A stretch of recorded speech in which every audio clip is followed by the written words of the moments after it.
Indian സമയം രാത്രി 11:55 സ്വർണം എറിഞ്ഞിടാൻ ഇന്ത്യയുടെ ഗോൾഡൻ ബോയ് ഇറങ്ങുന്നത്. നീരജ് ചോപ്രയുടെ ഗ്രാമത്തിൽ നിന്ന് അർജുൻ പീതാംബരനാണ് വിവരങ്ങളുമായി ചേർന്നത്. അർജുൻ, വലിയ ആവേശമാണ് എന്നറിയാം. ചുറ്റും ആൾക്കാരുണ്ട്, പറയൂ അവിടുത്തെ കാര്യങ്ങൾ.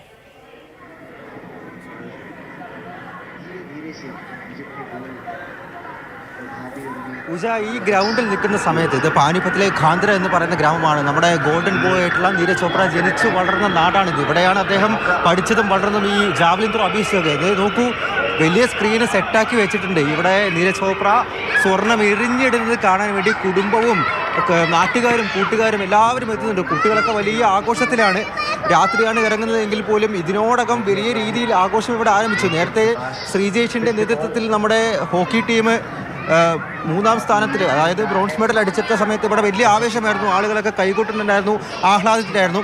ആ ബ്രോൺസ് മെഡലിന് അപ്പുറത്തേക്ക് ഇന്ന് രാത്രി ഒരു സ്വർണം നമുക്ക് കിട്ടണം, അല്ലെങ്കിൽ കിട്ടുമെന്നുള്ളത് ഏറെക്കുറെ ഉറപ്പാണ്. നമ്മുടെ ഗോൾഡൻ ബോയ് ടോക്കിയോയിലെ ആ ജൈത്രയാത്ര ഇവിടെയും ആരംഭിക്കും, അത് ആവർത്തിക്കും. അതിന് വേണ്ടിയിട്ടുള്ള തയ്യാറെടുപ്പുകൾ അദ്ദേഹം അവിടെ നടത്തുന്നു. ആ ജയം ആഘോഷിക്കാൻ വേണ്ടിയിട്ടുള്ള തയ്യാറെടുപ്പുകളാണ് ഇവിടെ സജ്ജമായിട്ടുള്ളത്. ഈ വലിയ സ്ക്രീനിൽ കാണാൻ വേണ്ടി ഇവിടെ ഇടപെടുകയാണ്. എന്തായാലും എല്ലാവരും ആകാംക്ഷയോട് കൂടി കാത്തിരിക്കുകയാണ്. അതാണ് ഇപ്പോൾ ആ ഗ്രാമത്തിൽ നിന്ന് പോലും നമ്മൾ കണ്ടത്. അവർ മാത്രമല്ല, രാജ്യം ഒന്നാകെ കാത്തിരിക്കുകയാണ്.